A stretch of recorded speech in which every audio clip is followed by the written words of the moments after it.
네, 안녕하세요. 편안한 노년내과에 오신 여러분 환영합니다. 오늘도 전 서울 아산병원 노년내과 교수이시자 현재는 성균관대학교 삼성이용의과학원에서 계신 장일영 교수님과 함께합니다. 교수님 네, 안녕하세요. 안녕하세요. 네, 네, 반갑습니다. 네. 오늘 준비해 주신 주제가 단백질에 대한 오해와 진실에 대해서 좀 총정리를 해 주신다고 하더라고요. 사실 많이 질문들도 하시고요. 좀 찾아보니 뭐 유튜브나 이런 신문 칼럼에서도 많은 의견들이 오고 가고 있습니다. 그런데 어떤 부분에 있어서는 물론 이제 좀 정확한 내용도 있지만 이거는 혹시 보시는 분들께서 자칫 오해하면 건강이 더 나빠질 수도 있겠다는 부분들이 좀 있어서 좀 오늘 확실히 좀 하려고 몇 가지 선정을 했고요. 사실 질문을 제가 받은 내용들이 굉장히 한 몇백 개가 되거든요. 그 중에서 좀 중요하고 좀 많이 물어보시는 내용들 중심으로 오늘 몇 가지 먼저 추려봤습니다. 네. 그러니까 첫 번째부터 사실 저도 많이 들어봤던 이야기거든요. 아, 그래요? 운동을 또 많이 하셨던 분들 중에서 네, 네. 단백질을 많이 먹으면 신장이 망가진다. 네. 이래서 약간의 어떤 그런 얘기들이 있었어요. 네. 자, 우리가 사실 진료실에서도 이런 이야기를 많이 오고 갑니다. 진짜 이거 콩팥이 조금 안 좋은데 단백질 먹으면 안 되는 거 아닌가요? 그리고 실제로 저희도 예전에 그렇게 설명했던 시절이 있었어요. 그렇지만 많은 근거들이 쌓이고 그다음에 이제 어떤 지식이 업데이트되면서 지금은 그렇게까지 말씀드리지는 않는데요. 실제로 이 이야기는 이론상으로나 기전적으로 정말 그럴싸하기 때문에 생겼던 이야기들이에요. 예, 그럴 것이라고 생각했던 적이 있었습니다. 저도 예전에 이제 처음에 뭐 이런 이제 의학 공부할 때, 당연히 그렇겠네라고 생각했었거든요. 한번 좀 볼게요. 이런 이야기가 어디서 나오게 됐는지. 오늘은 사실 좀 불가피하게 제가 논문을 좀 많이 넣었습니다. 제가 보통 오늘 6번째 강의인데요. 논문을 넣는 걸 굉장히 좀 싫어합니다. 왜냐하면 보시는 분들께서 굉장히 좀 불편하세요. 그리고 논문이라는 것이 한편으로는 해석하기에 따라서 아다르고 어다르게 해석을 할 수 있기 때문에 보통은 제가 잘 넣지 않습니다만 오늘은 제가 해당 주장하시는 부분에 대해 논문을 먼저 보여드리고 그 다음에 그 논문의 반대편에 있는 논문을 보여드리면서 한번 설명을 드리도록 할게요. 자, 단백질 먹으면 신장이 나빠질 수 있다. 그 주장은 어디서 나왔냐면 일단 이론적으로 보면 오른쪽에 보이는 부분이 이게 콩팥입니다. 콩팥. 콩팥에서 우리가 혈액이 지나가면서 필터죠. 일종의 안 좋은 것을 걸러내는 필터를 이렇게 쏙 지나가면서 이제 나쁜 것은 다 배설해내고 필요한 것은 걸러줘도 다시 가져가는 이제 이런 과정을 통해서 우리가 이제 어떻게 보면은 신장의 기능이라고 했을 때 그 필터 또는 여과율이라고 하잖아요. 여과율의 개념이 결국은 이제 어떤 신장의 기능이다. 이제 이렇게 보고 있죠. 여기까지 맞는 얘기입니다. 그런데 단백질이라는 부분, 단백질을 섭취하게 되면 사구체 여과율, 즉 이제 뭐가 많이 들어왔으니까 당연히 콩팥이 더 많이 일을 할 거 아닙니까? 그렇죠. 예, 필터를 하겠지. 그러면 그때부터 여과율이 올라가니까 신장이 부담이 간다. 신장이 더 나빠지고 더 많은 일을 해야 되기 때문에 이게 이제 콩팥의 장기적인 어떤 예후를 나쁘게 한다는 어떤 이론적 가설이 충분히 가능해요. 예. 그리고 이걸 이제 굉장히 지지하거나 주장하시는 분들께서 쓴 논문들도 꽤 있습니다. 지금 여기서 보시는 이 글이 이제 되게 대표적인 논문이긴 한데 사실은 어떤 연구 논문이라기보다는 그동안 했던 연구들을 토대로 본인의 의견에 피력한 글이에요. 제일 많이 인용되는 글이긴 합니다. 그런데 문제는 이런 연구 결과들이 조금 어느 정도는 과대 해석된 느낌을 지울 수가 없습니다.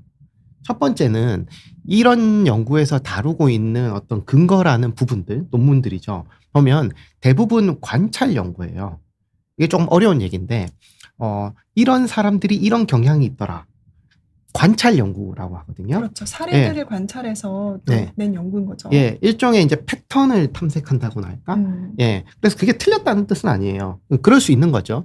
그런데 관찰 연구의 특성이 있습니다. 뭐냐면 연관성과 인과성에 대한 부분에 있어서 좀 약점이 존재해요. 음. 관찰 연구는 연관성은 굉장히 잘 보는 연구입니다. 어떤 의미냐면, 자, 연관성은 연관이 있다잖아요. 자, 단백질을 많이 먹는 사람들이 신장 기능이 좀 떨어지는 경향이 있어 보이더라. 이걸 확인한 거예요. 근데 인과성은 좀 달라요. 많이 먹으면 신장이 진짜 나중에 나빠지더라요. 여기에는 어떤 개념이 들어가냐? 시간이라는 개념이 들어가요. 근데 물론 연관성도 시간을 가지고 코호트 연구를 하면 이걸 입증을 할 수 있는데, 실제로 관찰 연구는 여전히 약점은 존재합니다. 왜냐하면 이런 교란 병수나 다른 이 연구를 흐트러뜨리는 다른 어떤 외부 요인을 통제를 못 하거든요. 실제로 우리가 근거의 수준이라고 하면 이제 이렇게 우리가 볼 수 있습니다. 처음에 이제 이론적인 개념에서 이럴 수 있겠다라는 이론적인 부분이 확립이 되고, 실제로 이제 진료실이나 또는 어떤 현장에서 이러이러한 사람들이 실제로 있어요라고 우리가 이제 증례 보고를 하게 됩니다. 그리고 그런 사람들이 좀 많네요 하면서 환자 군에 대한 연구, 그리고 이런 사람들은 어떤 특성을 가지고 있어요. 그리고 이런 사람들과 일반인, 그러니까 정상인과 그런 어떤 질환을 가진 사람들을 비교해 보니까 또 어떤 것 같아요. 그리고 코호트는 그런 사람들 그냥 묶어서 어떻게 흘러가는지 한번 쭉 한 몇 년 동안 관찰해 보는 게 코호트 연구. 그래서 오면 가면 갈수록 더 고단위 연구는 맞아요. 저도 뭐 코호트 연구 많이 해봤지만. 그런데 여기까지가 여전히 관찰 연구라는 한계점이 있습니다. 물론 관찰 연구도 잘 설계를 하면 굉장히 임상 시험에 준하는 연구 어떤 근거 수준을 가질 수 있지만, 그럼에도 불구하고 세팅적인 환경, 예를 들면 인종, 지역, 그다음에 나이, 여러 가지 환경에 따라서 결과가 다르게 나타날 수 있다 보니까, 그러면 결국 관찰 연구 여러 개를 모아서 결론을 좀 내야겠죠. 그게 이제 어떻게 보면 메타 분석이고, 또 임상 시험이라고 하는 것은 실제로 한번 줘보는 거예요. 다른 어떤 같은 조건에서 준 그룹, 안 준 그룹을 이렇게 비교했을 때 보는 것이 결국은 가장 어떻게 보면 합리적이지 않겠습니까? 그리고 이제 또 하나가 있습니다. 이런 연구를 해석을 할 때 누구를 대상으로, 아까 말씀드린 나이라든지 성별이라든지 인종이라든지 이런 부분 대상으로 했는지가, 어떤 연구는 보면 20세에서 막 80세까지 다 붙여서 하는 경우가 있고, 어떤 연구는 뭐 60세에서 80세만 우리가 이제 단면적으로 보는 경우도 있고, 있죠. 그러니까 이제 이런 부분들은 이제 해석할 때 굉장히 잘 봐야 되는데, 그냥 논문을 그냥 이제 잡지 보듯이 만약에 읽어버리면 이 부분에 대한 중요성이 굉장히 간과될 수 있어요. 마찬가지로 얼마의 강도, 예를 들면 비타민 앞에 우리 강의했던 것 같은데, 비타민도 500ml 먹을 때와 1000ml 먹을 때와 2000ml 먹을 때와 5000ml 먹을 때는 결과가 다 다르거든요. 근데 이제 이런 부분에 대한 어떤 견해나 또는 경험이 없는 상황에서 이걸 해석해버리면 아주 낮은 용량으로 치료했는데도 불구하고 효과 없다고 결론 낼 수 있어요. 그런 연구들만 모아서 할 수 있고, 아니면 그렇죠. 뭐 5000ml 들어간 거랑 500ml 들어간 거랑 묶어서 연구하니까 결론이 없다로 나올 수도 있겠죠. 이게 굉장히 중요한 이슈거든요. 그다음 기간도 마찬가지예요. 한 달 주고 나서 그냥 뭐 효과 없더라 하는 거랑 뭐 5년 본 거랑은 결과가 다르잖아요.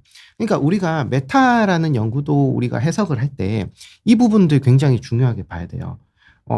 그냥 이 연구 저 연구 다 밀어넣어가지고 분석을 하면 대부분 어떤 결론이 나오지 않고 효과 없다 결론이 나오기도 하고 그렇게 됩니다. 그래서 이런 부분도 해석을 굉장히 잘해야 됩니다. 자, 그런데 이 부분에 대해서 이제 좀 기전적으로 이제 역해석을 한번 해볼게요. 단백질을 섭취하게 돼서 우리가 이제 뭔가 몸에 들어온 게 많으니까 해독할 게 많겠죠. 그래서 사구체 여갈이 증가하는 현상 자체는 신장이 사실 망가지는 게 아니라 원래 신장이 자기 일을 더 많이 하게 되는 일시적인 적응 반응이라고 우리가 합니다. 우리가 펑셔널 어댑테이션이라고 하거든요. 그러니까 이것은 어떻게 보면은 몸이 당연히 내 할 일을 하는 건데 이게 나빠진다라고 정의할 수는 없는 부분이에요. 대표적으로 임신했을 때 어떻게 보면 새 생명이 하나 더 생겼잖아요. 그럼 노폐물이 좀 더 많이 생기겠죠. 또 일을 많이 해야겠죠. 혈액량도 많아지니까. 그러면 사구체 여과율이 정상적으로 증가하지, 이걸 병이라고 하지 않습니다. 그 다음에 이제 두 번째는 일반화에 대한 부분입니다. 자, 여기에서 주장하는 어떤 대표적인 연구들 두 가지가 있습니다. 이제 네덜란드 알파 오메가 코호트 연구라는 게 있고 한국의 코호트 연구도 있습니다. 그런데 말씀드린 것처럼 이 두 가지 연구는 연관성과 인과관계, 즉 연관성과 인과관계를 만족하지 못했다. 즉 결국 여전히 관찰 연구라는 어느 정도의 한계는 있고, 그다음에 이 논문들에서도 결국은 이 말이 명시되어 있습니다. 만성신질환 및 비만, 단일 신장, 콩팥 한 개 있는 사람, 그리고 네. 신장질환 고위험군에 대해서는 고단백 시기에 신기능이 떨어진다라고 아예 명시가 돼 있어요. 논문에 그런 얘기가 있는데 어떤 분들은 이 얘기를 딱 빼고 그냥 얘기해요. 신장이 안 좋으신 분들에 한해서만 네. 이렇게 고단백 시기가 안 좋은 건데. 네. 아니 논문에 명시가 돼 있는데 이 말은 음. 빼고 그냥 많이 먹으면 콩팥에 부담 가고 콩팥이 그래서 안 좋아질 수 좋아진다, 있다. 안 좋아질 수 있다 이렇게 해버리니까 오히려 정말 필요한 분들이 단백질을 안 드시거나 회피해서 수도 있어요. 더 나빠져서 진료실에 오시게 되는 안타까운 일이 너무너무 많습니다. 제가 오늘 이 강의를 준비한 이유도 이런 부분이고, 자, 여기에서도 논문에 아예 이런 언급이 있습니다. 건강한 일반인에 해당되지 않는다. 건강한 그리고 안정적인 콩팥을 가진 사람은 동일 정도의 위험이 적용된다고 단정하기 어렵다고 명시가 돼 있으니까 네. 제발 이런 것들로 되게 침소봉대해서 좀 이렇게 얘기를 하면 좀 곤란할 것 같습니다. 자, 여기에서 저는 이제 또 노화를 또 연구하는 사람이기도 하니까 기전적으로 좀 설명을 해볼게요. 특히 앞에 보셨던 이런 연구, 네덜란드 이런 연구도 되게 유명한 연구거든요. 알파 오메가 코호트 연구. 근데 이런 연구들이 보면 이제 이런 어떤 질환자에 대한 질환 코호트예요. 정확하게는 심장질환, 심근경색이 있었던 사람들에 대한 코호트예요. 연구도. 예. 자, 그런데 자, 이걸 해석함에 있어서 뭘 주의해야 되냐 한번 좀 보여드릴게요. 자, 이거 예전에 제가 비욘디 강의에서도 여러 번 말씀드렸던 내용입니다. 자, 사람은 20조, 30조 개의 세포로 이루어져 있는데 각 세포는 맡은 일이 있고 그 맡은 세포들이 각자의 어떤 맡은 일에 따라서 향하고 있는 방향과 에너지가 있겠죠. 그렇죠? 그런데 그 사람이라는 것은 결국은 이 세포 덩어리잖아요. 그러면 폐라는 장기, 뇌라는 장기, 거기에 있는 세포들이 모두 힘을 합쳐서 지금 저도 이렇게 강의하고 있는 거고 시청자분들께서도 지금 봐주고 계신 거예요. 지금 모든 세포들이 여기에 지금 이 행위, 이 활동을 향해서 지금 바라보고 있는 거죠. 그러면 이 에너지의 총합이 그 방향으로 향하고 있고 그 에너지의 합이라는 게 있죠. 그게 사람이거든요. 만약에 이 에너지의 개념이 없으면은 세포는 그냥 먼지처럼 다 분해되잖아요. 우리 엔트로피라는 개념이 있는 것처럼. 그러니 결국은 이 어떤 자연에서의 물리 환경을 이겨내고 내가 이 분해되지 않으려고 하는 이 움직임과 노력, 각각의 세포들의 노력이 합쳐가지고 전체 힘과 방향성을 만들어내는데 그런 부분들이 최대가 되는 시점이 한 35세에서 40세 정도까지가 거의 최대가 되고 이후부터는 에너지 총합, 세포들의 에너지 총합이 조금씩 줄어든다고 말씀을 드렸습니다. 즉 35세 전후부터는 모든 장기의 세포들이 이제 조금씩 기능이 떨어지면서 세포는 노화의 방향으로 조금씩 향하고 있다. 왜 이렇게 장황하게 설명을 드리냐면 이제부터 시작이에요. 자, 이렇게 나빠질 때 세포 이 전체가 그렇다면 장기들이 나빠지는 속도는 조금씩 다 다르단 말이에요. 그렇죠. 그리고 예를 들면 이렇게 됩니다. A라는 사람이 있는 거예요. A라는 사람이 이렇게 이제 35세 전후로 해서 이렇게 이제 전체 기능이 떨어지는데 이분의 경우는 근육이 먼저 나빠졌고 네. 그다음에 이제 뇌가 조금 좀 천천히 나빠지고 심장이 조금 더 천천히 뼈는 좀 굉장히 나이에 대비해서 좀 오래 잘 유지되는 사람인 거네요. 이렇게 되는 거죠. 그러니까 결국은 이 장기 기능들의 평균값이 아까 보셨던 앞에 그래프고 지금도 이 그래프 이 큰 그래프 하나만 가지고도 뭔가 이 사람의 전체적인 장기 수준은 어느 정도는 파악할 수 있죠. 왔다 갔다가 되는 거죠. 그런데 자, 이 네덜란드 이 알파 오메가 코호트의 의미라는 것은 심근경색 병력이 있었던 사람들이란 그렇죠. 말이에요. 그 집단 그러면 자체가 심근경색 병력이 있었던 사람들. 사람들이다. 그럼 이분들의 특징은 뭐냐면 다른 것보다 심장 혈관의 기능이 먼저 떨어진 거예요. 맞죠? 네. 예, 그러고 아마도 혈관이라는 건 어느 정도 공유하니까 그러니까 뇌혈관도 좀 기능이 떨어져 있을 가능성이 높고 그다음에 뭐 콩팥 기능이라든지 뭐 근육 이런 것들이 떨어져 있을 가능성이 높죠. 그렇죠? 그럼 이게 실제로는 어떻게 되냐면 요렇게 되겠죠. 실제로 이분은 나이 대비해서 이런 분들은 여기 코호트에 들어간 분들은 나이 대비해서 심장혈관이나 뇌혈관이 상대적으로 먼저 나빠진 거지. 그죠? 그렇게 해서 그런 사람들인 거예요. 있었으니까요. 그러면 네. 이분들은 이렇게 되기 때문에 그래프가 이렇게 되는 거예요. 원래보다도 네. 노화 속도가 빠른 사람들이란 얘기예요. 아, 기존에 우리가 알고 있던 그 노화 그래프보다도 예. 노화 속도가 더 빨랐던 대상이었다, 코호트였다. 그렇죠. 네. 그러니까 이건 일반 집단이 아닌 거예요. 네. 단순히 심근경색 하나 있었다 없었다로 가지고 이걸 일반화하는 데는 상당한 우리가 무리가 있다. 예. 그러니까 질환 코호트를 해석할 때 이런 것들을 되게 조심해야 돼요. 한 질환이 의미 있는 어떤 지점에 도달했다는 것은 다른 장기도 굉장히 기능이 떨어지거나 안 좋을 수 있다. 그렇죠. 충분히 그럴 가능성이 높고, 맞아요. 그러면 콩팥이나 이런 부분에 대한 손상이 더 잘 오지. 그쵸. 그렇게 되는 거예요. 교수님 이거 잘 설명해 주시려고 그래프를 엄청 열심히 만들어 주셨네요. 네. 자, 실제로 우리가 질환이라고 하는 것은 진단 기준이라는 게 있잖아요. 그럼 이 진단 기준은 사실은 사회적으로나 의학적으로 필요에 의해서 생긴 사회적 합의예요. 그죠? 어떤 병이, 우리는 이제 그동안 이제 질병에 익숙하다 보니까 병을 OX로 생각하거든요. 병 있어, 없어? 없어. 그럼 정상. 있으면 비정상. 이렇게 생각하지만 말씀드린 개념에서 보면 사람의 몸은 그렇게 0과 1로 구성되는 컴퓨터가 아니거든요. 그렇죠. 애매한 부분들이 있어요. 네. 그럼 늘 말씀드리는 거. 혈압 139에 89는 정상입니까? 비정상입니까? 하는 거 똑같아요. 그러니까 사람의 건강과 세포는 다 선형적인 움직임을 있는데 이걸 이분법적으로 정상, 비정상으로 나누면 아무 얘기가 안 되는 거예요.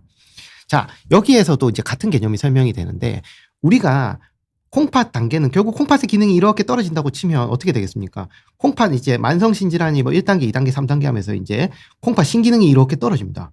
그죠? 떨어지게 되고 우리 사회는 이제 신기능이 이제 60 미만, 이제 한 3단계부터 이제 만성신장 질환으로 이제 정의 또는 이제 합의를 한 거죠. 그렇죠. 진단 예. 기준을 인간이 만든 거죠. 그렇죠. 우리가 합의를 한 거예요. 왜냐하면 이때부터 뭔가 위험이 증가하더라는 거예요. 의미 있게 확 증가하더라. 그래서 합의를 한 거죠. 그죠? 자, 그렇게 생각했을 때 이걸 0과 1로 해석하면 안 되고 이제 뭔가 질환이 있을 때는 이제 좀 잘 봐야 된다. 그러면 반대 코호트. 아까처럼 반대 연구 결과는 없을까를 살펴보면 좀 더 건강하고 좀 문제가 없거나 아니면 비슷한 세팅에서 이런 어떤 하트, 심장 연구 이런 것들이 이제 비슷한 세팅에서 연구되는데 이런 연구들에서 보면 여기 하나하나 다 써놓은 거를 일일이 설명드리진 않습니다.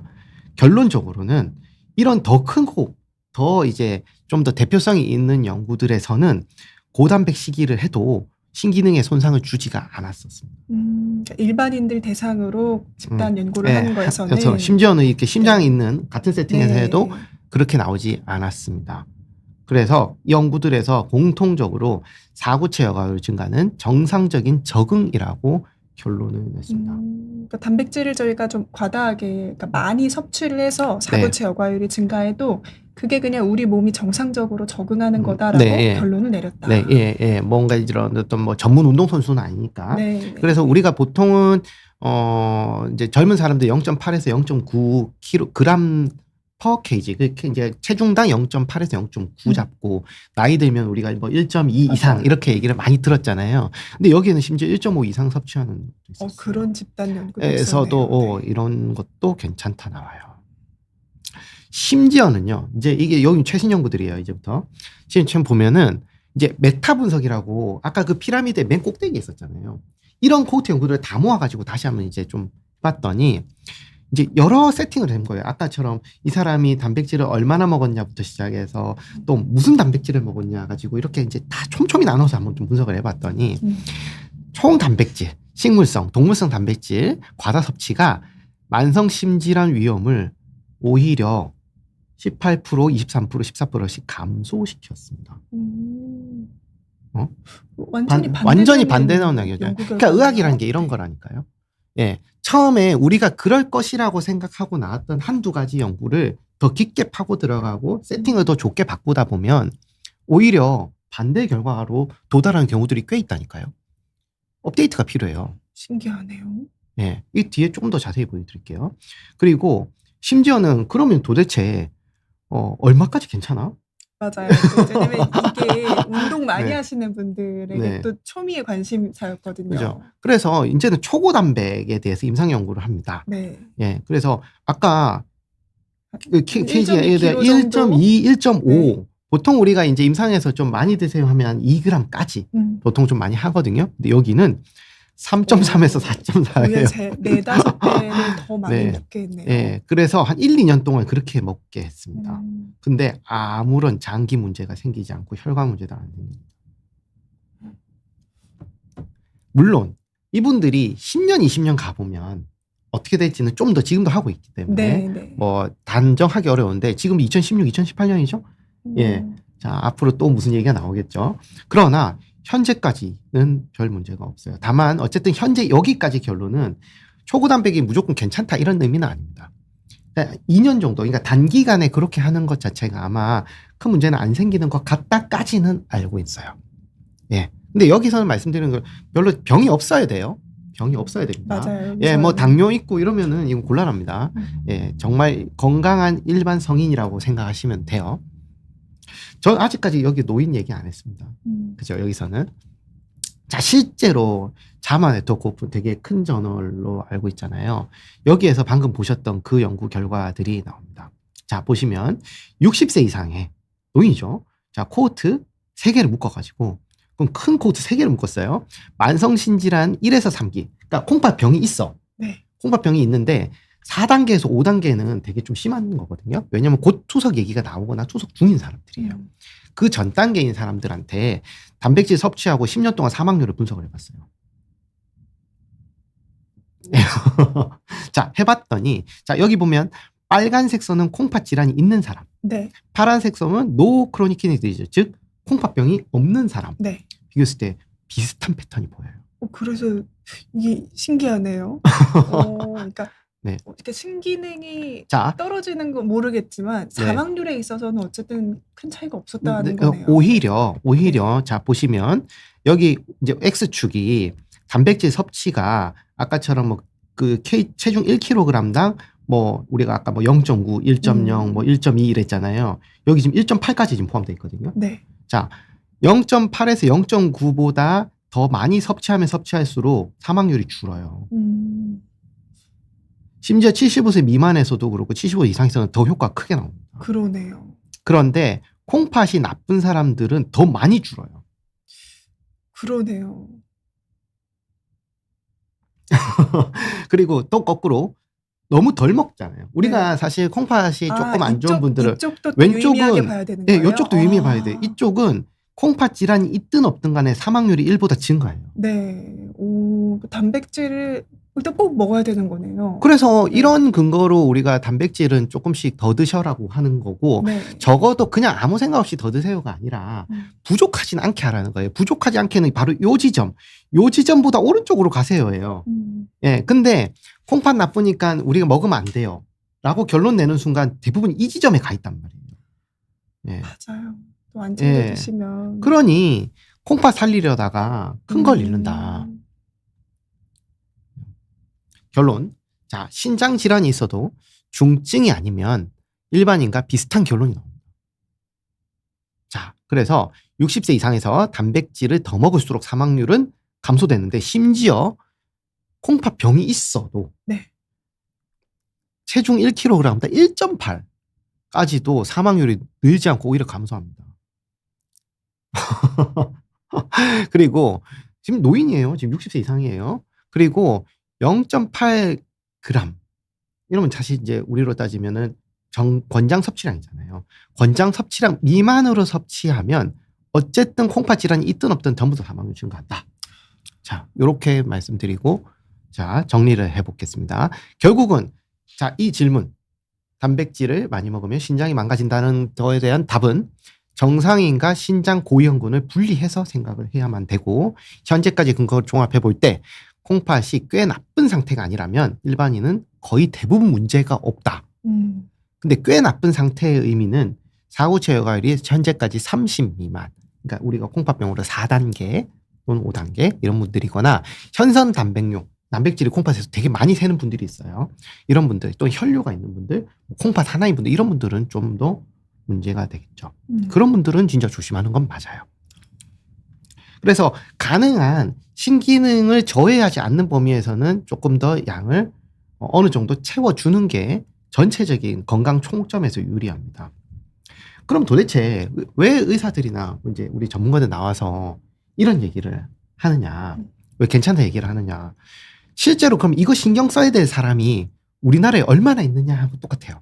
아, 네네. 예. 자, 보면 이거 우리나라 지금 통계입니다. 자, 이거 국민건강영양조사, 질병관리청, 그리고 거기에서 나오는 논문, 보고서, 이 세 개를 가지고 이제 만들면 이렇게 됩니다.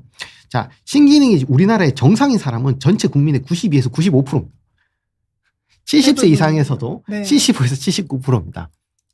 그래서 반대로 만성신질환이 있는 사람, 아까 여기 3단계부터죠. 이분들이 전체 인구의 많아봐야 6%, 보통 2에서 6% 사이 정도 보고, 노인에서 한 25%까지 봅니다. 그런데 이 논문에서 문제가 있었다는 사람들, 즉 4단계와 5단계가 약 이 정도 되는데 합쳐봐야 0.2에서 0.5%.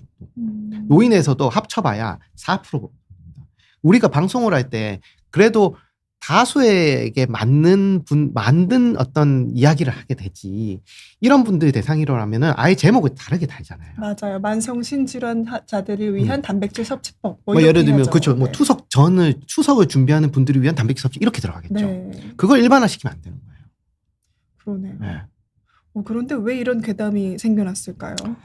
자, 그래서 자 여기 보시면 자, 단백질 섭취가 정말 문제가 되는 지점은 만성신질환이 있다고도 다도 아니고 여기에서는 요 정도 됩니다. 다만 이분들은 분명히 병원에 다니고 있으실 거고 꼭 이것만 지표가 있는 건 아니잖아요. 뭐 당뇨라는 지표도 있을 수 있고 그다음에 실제로 단백뇨가 신기능하고 무관하게 좀 많이 나올 수 있어요. 그래서 이제 담당 선생님하고 꼭 상의해서 결정하십시오. 제가 무조건 된다 또 그런 건 아니니까. 맞아요. 예. 네.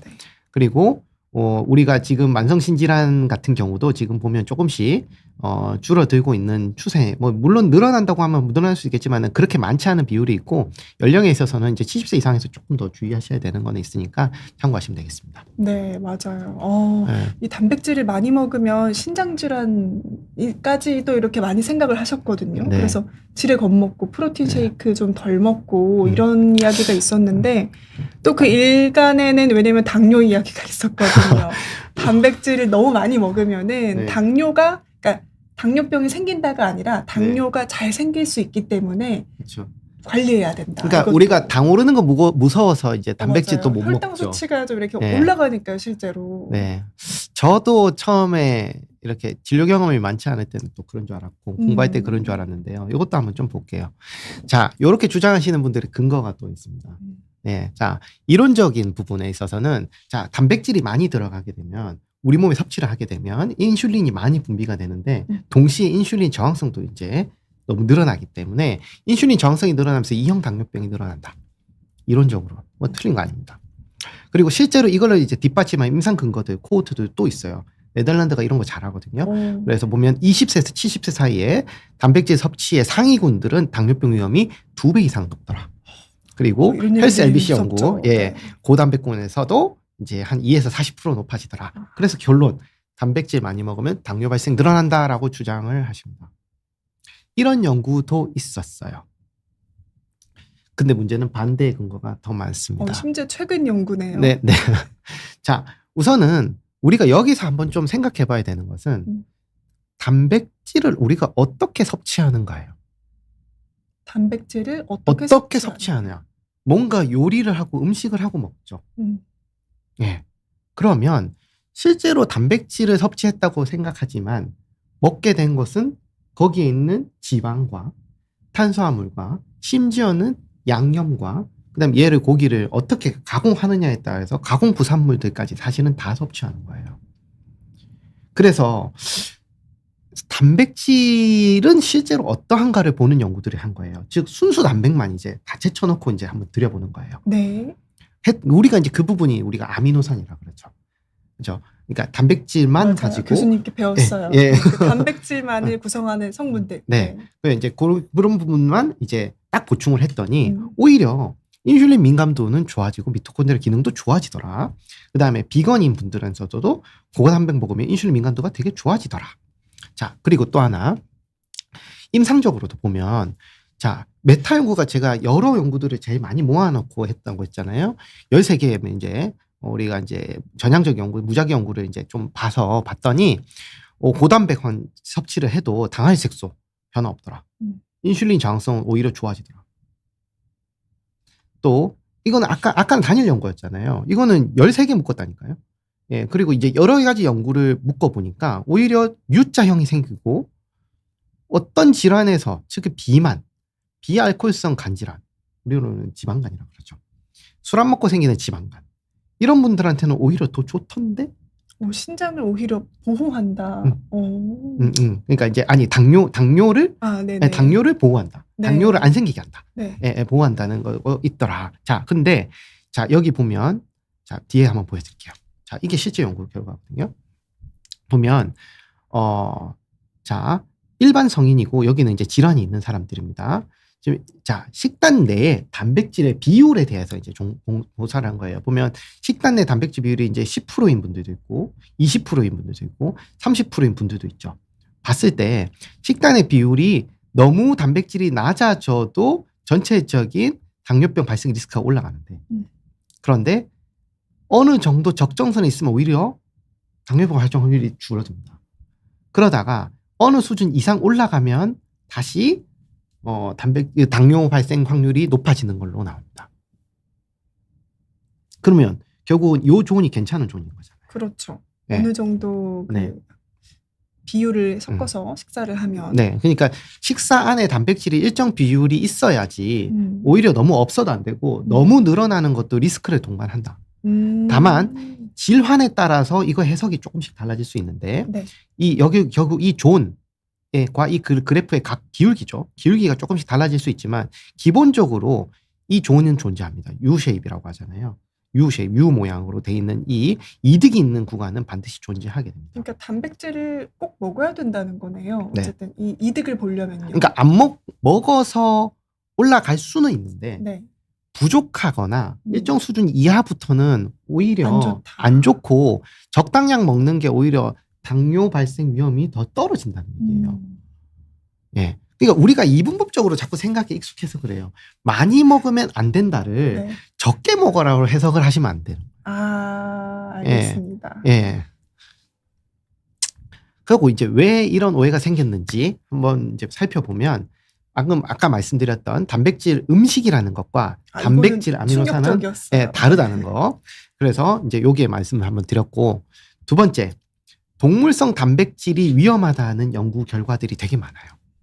예, 지금 질문 많이 주시는 것 같은데 고기 얘기들. 예, 결국 어떤 고기였냐 아니면 어떤 단백질 급원이었냐가 되게 중요하잖아요.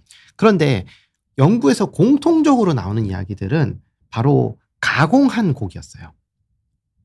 가공한 고기를 많이 먹는 게 문제였다. 즉 아까 위에서 보시면 이 단백질 의심에서 여기 보면 아미노산, 지방, 탄수화물, 양념 플러스 가공하면 뭐가 부산물이 생기겠죠.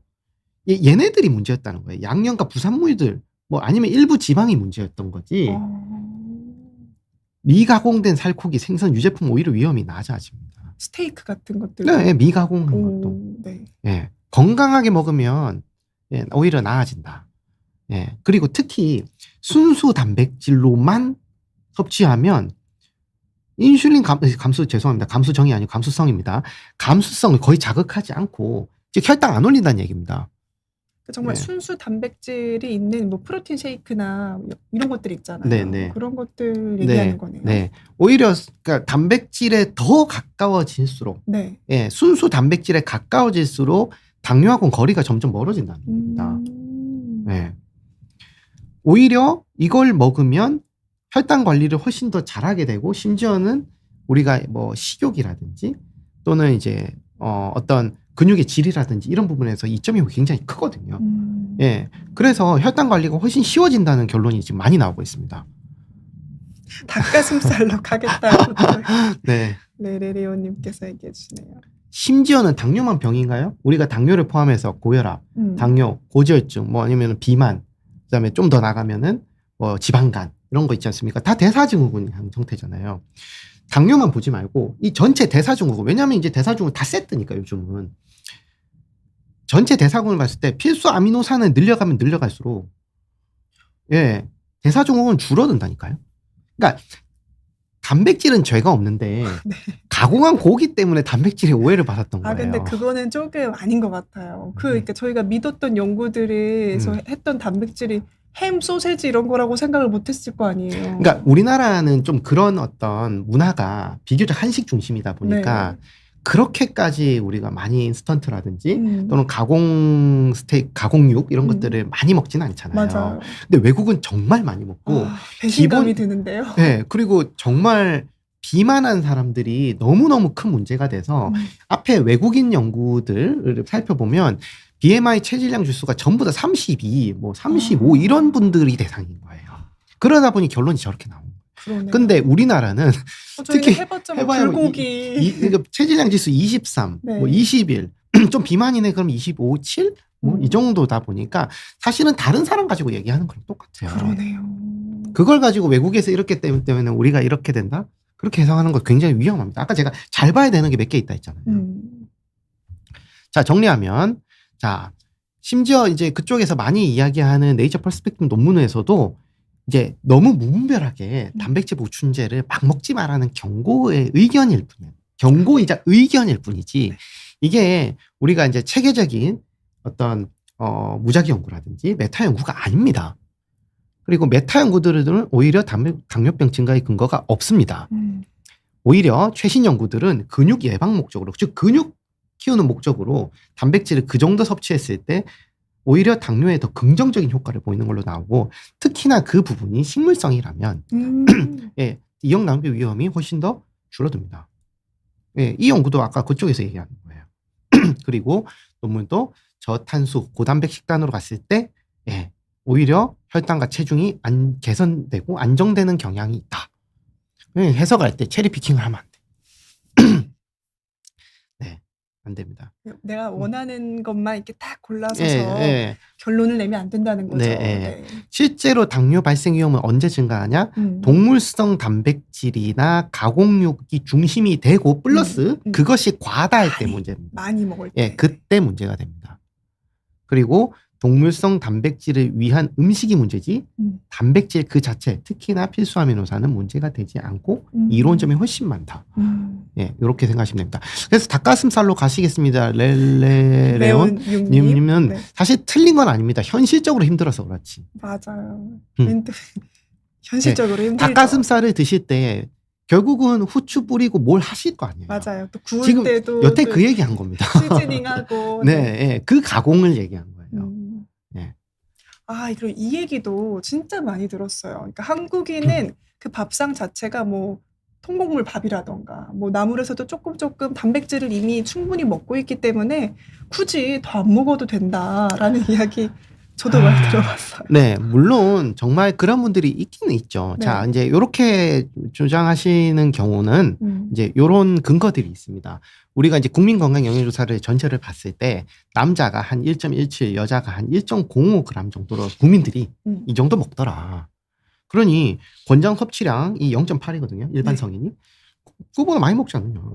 왜 자꾸 단백질 더 자꾸 먹으라고? 더 먹으라고 얘기를 하냐. 이것도 뭐 제약회사의 상술이다. 뭐 이렇게 그렇죠. 얘기하시는 예, 약간 분들도 마케팅이다. 있고요. 네. 예, 이렇게 그냥 지불을 하시는데 이제 결론은 이렇게 내시죠. 어쨌든 한국 국민들은 대부분 단백질 섭취가 충분하다. 그동안 그렇게 잘 살아왔다까지 가시는 분들도 있어요. 자, 여기서 이제 첫 번째 평균의 오류가 있습니다. 자, 여기서의 통계는 19세 이상을 전체로 한 평균값이고요. 고령이나 만성질환자, 저소득층 입원 환자들은 그냥 어떻게 통계를 내도 무조건 단백질 부족으로 나옵니다.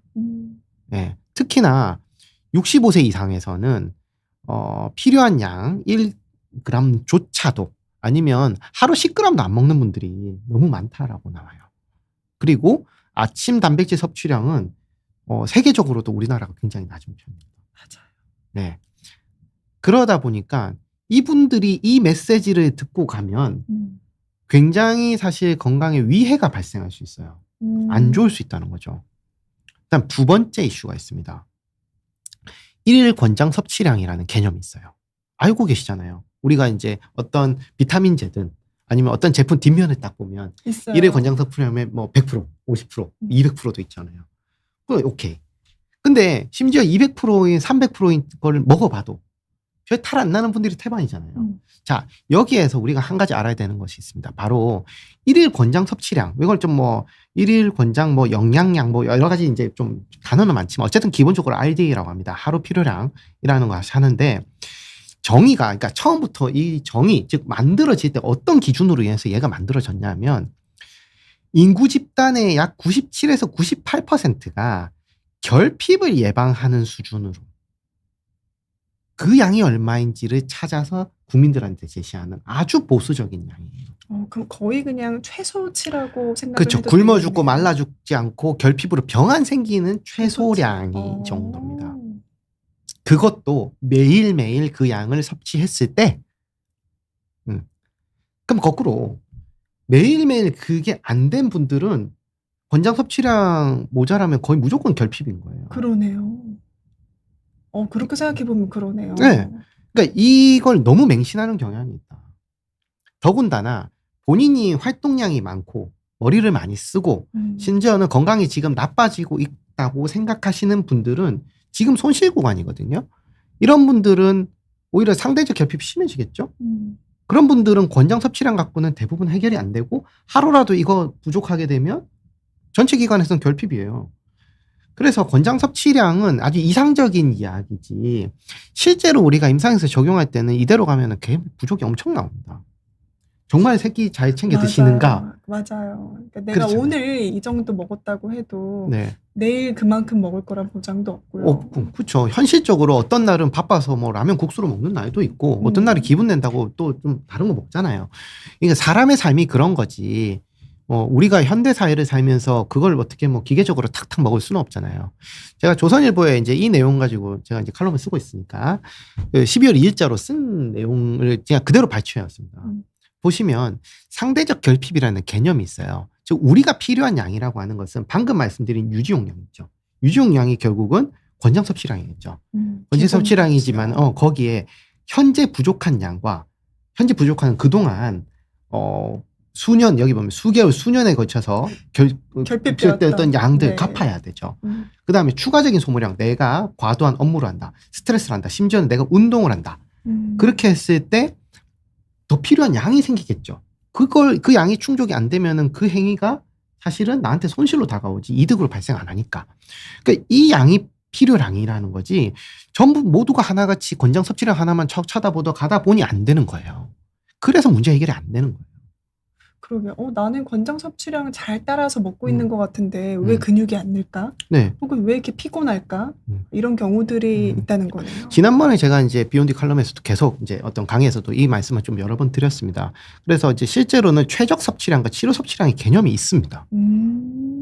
예. 이걸 이제 뭔가 이런 개별화가 좀 어느 정도는 필요하기 때문에 이제 모든 국민들에게 이제 공히 말씀드릴 수 없다는 부분이 있지만 개개인마다 다 다르니까요. 네, 권장 섭취량으로 부족한 경우가 굉장히 많다 이 말씀을 드리게 되고요. 그럼 결핍 왜 생기는데 했을 때 실제 계획 섭취량이 이제 섭취량이 계획보다 줄었는데 이 내용이 많은데 한번 좀 화면 정지하시고 나중에 한번 읽어보십시오. 예, 이게 실제로 제가 칼럼에 쓴 내용이니까 예를 들면 조리 과정이나 보관 과정에서 영양소가 많이 소실이 됩니다. 예. 그런 게 있고 그다음에 대량 생산하면은요 토양에서 영양을 이제 흡수해서 걔가 만들잖아요 식물이란 게. 근데 계속 그걸 키우면 영양이 옛날만큼 없어요. 그 얘기도 해주셨어요. 예, 네. 없고 그다음에 뭐 아침하고 저녁하고 밸런스 떨어졌을 때도 문제 결핍 생기고 그다음 필요량이 나이가 들면서 또 증가하는 것도 있고 그다음에 두뇌에서 쓰는 양이 적지 않다. 예, 이런 부분도 있고 그다음에 스트레스 같은 것들이 이제 소모 호르몬이 늘어나가지고 또 늘어나는 것도 있다. 결론적으로 자 어떤 경우가 이제 가장 이상적이냐면 식사를 하루 세끼 다 하는데 아주 충분히 골고루 섭취를 잘하고 있고 일관되게 유지하고 있고 증상이 전혀 없는 질병도 없는 정상인이 그런 건강하신 분에서는 단백질 그렇게 신경 안 쓰셔야 됩니다.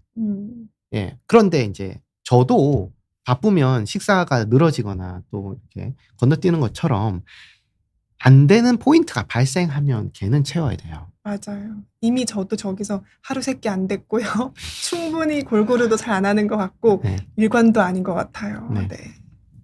그리고 위험 비교가 좀 필요합니다. 자, 건강한 노인이 단백질을 먹어서 신장이 나빠질 확률보다 단백질 부족으로 예, 낙상, 골절, 대사질환, 사망이 증가하는 게 훨씬 큽니다. 예, 그때 제가 건강 총점 말씀하면서 그죠? 말씀드리면서 뭐라고 했냐면 한 과목 만점 받아서 100점, 120점 맞아봐야 다른 과목에서 점수 깎이고 있는 거 모르고 있다가 결국 총점 떨어져가지고 건강 상태 나쁘고 삶의 질 확 떨어진다. 매일매일 진료실에서 이걸로 고민한다. 제발 이제는 조금 너무 한 과목에 몰입하거나 꽂히지 마세요. 예, 그랬죠. 꽂히지 예, 마세요. 예. 네. 그러면 이제 자꾸 산으로 갑니다. 음.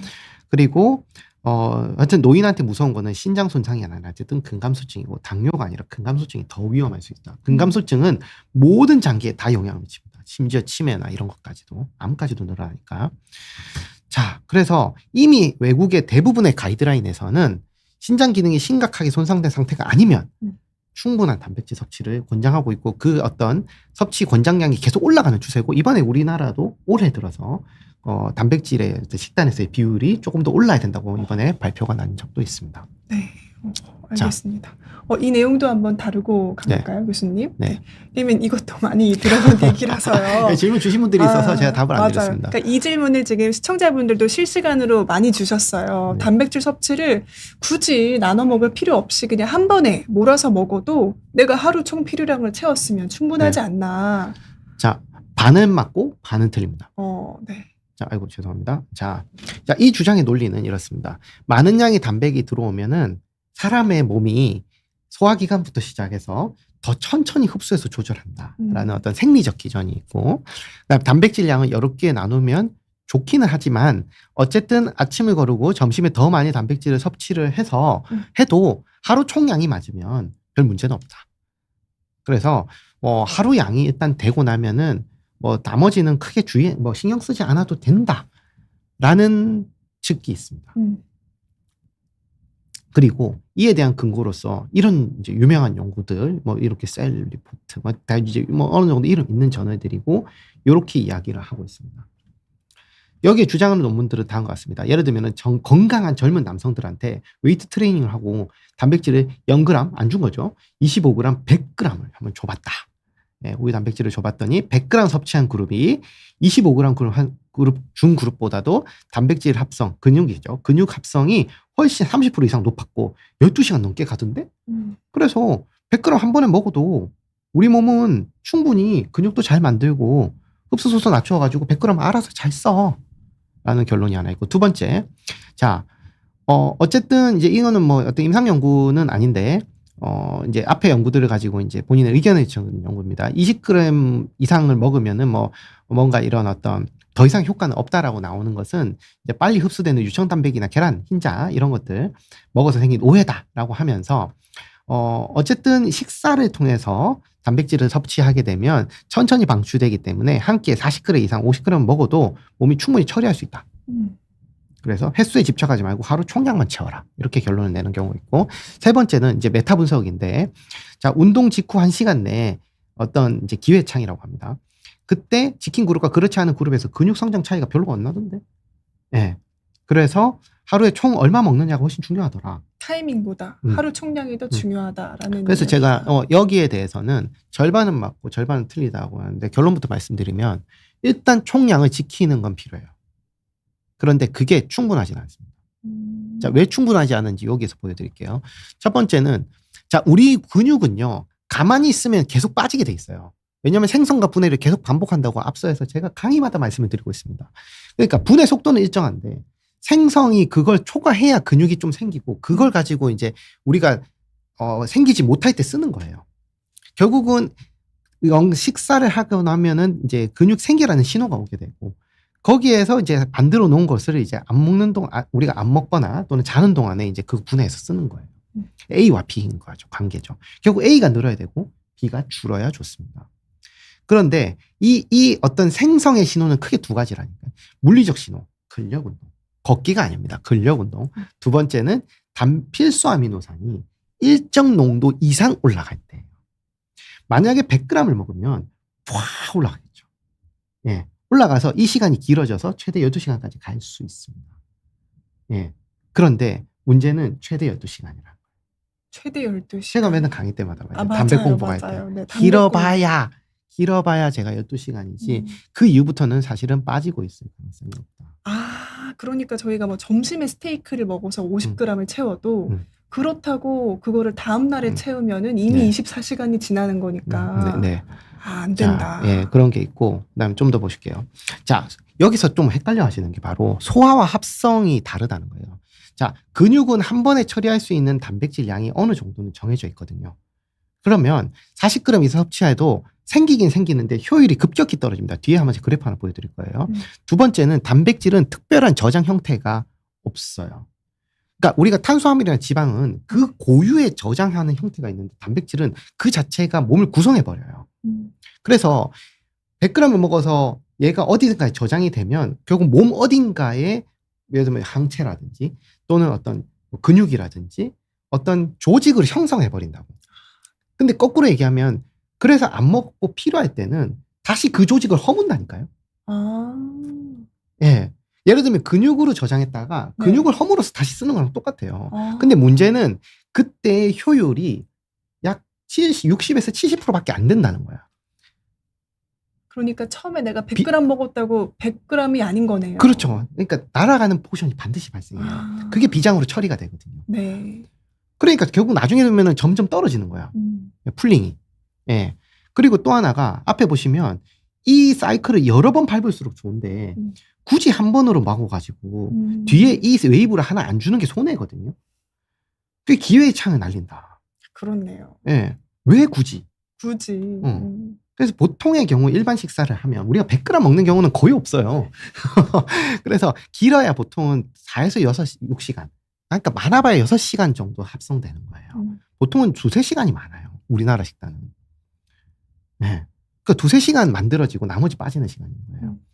그러니 이제 결국은 한 번 먹을 때 잘 먹는 것도 필요하지만은 나머지 손실 구간이 발생하니까 다음 식사 때 단백이 어느 정도 들어와 줘야 돼요. 제가 근육 관리의 세 가지 요소. 자극, 재료, 이제 수면, 회복 운동 있죠. 여기 보면은 탄수화물, 단백질, 지방이 이제 3대 에너지원이 이게 이제 핵심 원료라고 말씀을 드리고 있고 우리가 간에서 필요한 영양소들은 다 이제 바꿔 쓸 수는 있지만은 필수 아미노산만큼은 내가 못 바꿔 쓰기 때문에 입으로 먹어야 된다고 했는데 100g 아무리 먹어보세요. 그거 저장을 해봐야 근육으로 하고 다시 꺼냈을 때 효율 나쁘게 꺼내 쓰고 우리가 배터리하고 똑같잖아요. 배터리 100만큼 충전해서 100만큼 다 못 꺼내 쓰거든요. 반드시 손실을 발생합니다. 마찬가지로 필수 아미노산은 꺼내서 쓰지만 효율 떨어지고 그렇기 때문에 이제 오랜 시간 공복을 하다 보면은 반드시 필수 아미노산은 그 어떤 결핍이 발생할 수밖에 없고 이 부분이 결국은 다시 근육을 깎아먹는 과정으로 가게 된다. 자, 그래서 자 이제 잠깐만요. 왜 이게 이렇게 왔지? 죄송합니다.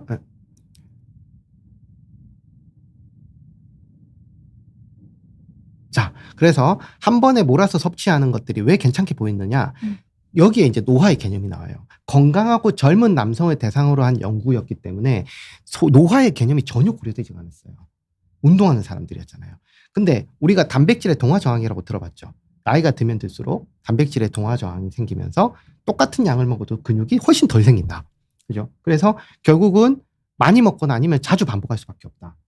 특히 노인에서 심해지고 젊은 사람도 스트레스가 심해지거나 또는 어떤 만성질환 관리가 안 되고 있으면은 단기적으로 노인과 굉장히 유사한 어떤 그 생리적 특성을 보이거든요.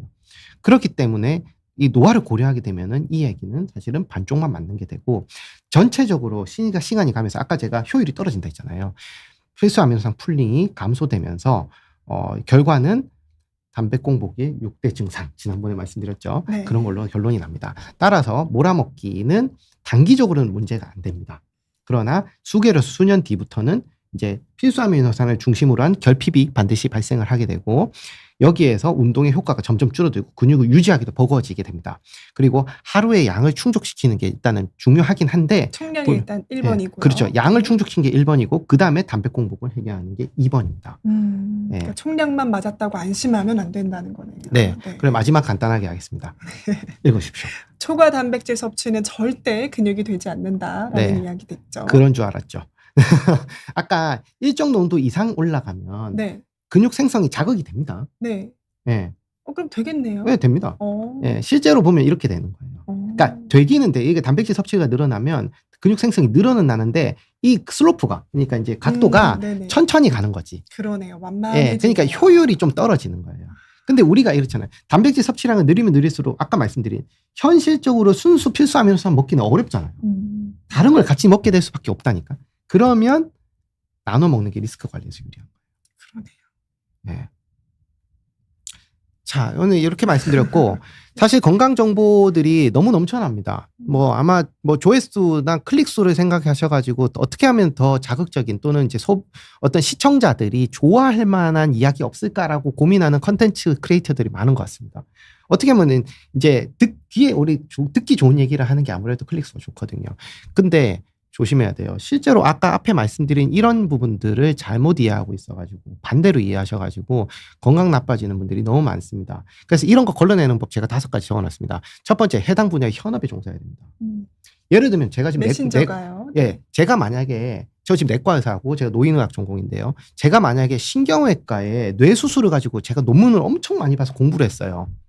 그래서 제가 이 설명을 했습니다. 그럴싸하겠죠. 논문을 누구보다 많이 봤다면. 그런데 이게 정말 현실에서 적용될까요? 그런 거예요. 다수의 사람들을 관찰해야 되고 실제로 직접 개입을 해봐야 돼요. 이 사람들한테 어떻게 되는지 한번 봐야 되고 그 사람들의 피드백을 확실히 알아야 돼요. 이런 거 안 하고 내가 공부 많이 했다면서 무슨 사이언티스트다 이런 사람들의 이야기를 듣고 하시면 자기 몸 가지고 그걸 실험하고 그 사람도 좋은 일만 하게 되는 거예요. 그리고 마지막으로 논문을 읽고 그럴싸하게 이야기하는 사람이 있는데 더 중요한 거는 논문을 쓰는 사람이어야 돼요.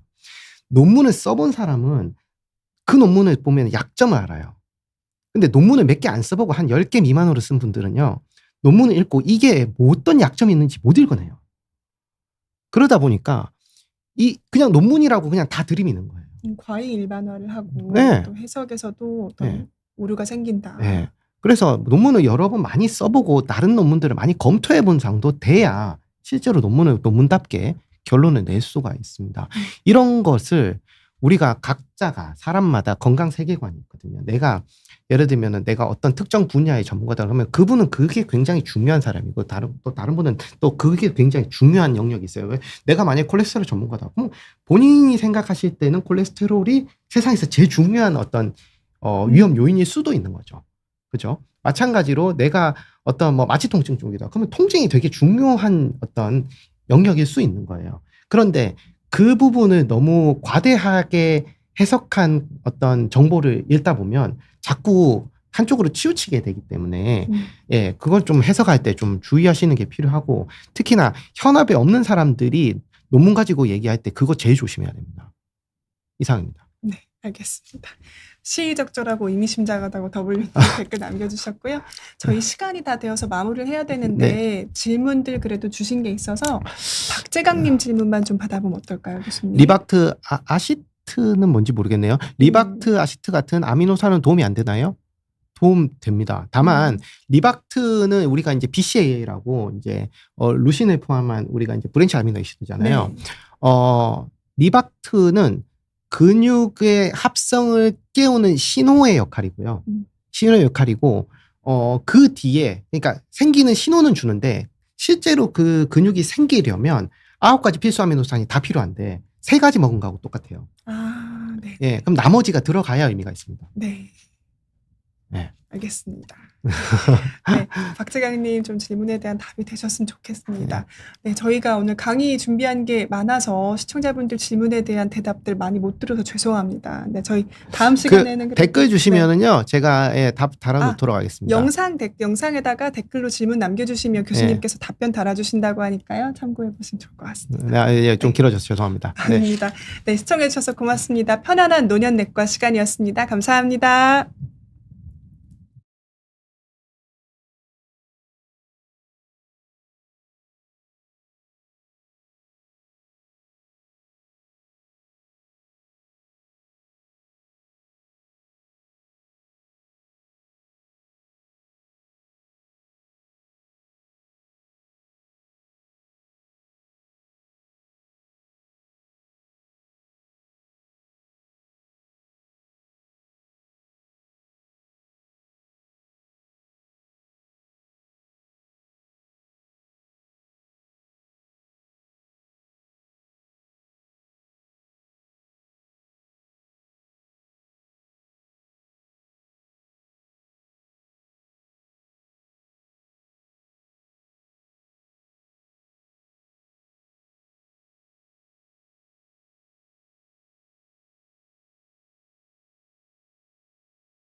그래 고생했어. 수고했어요.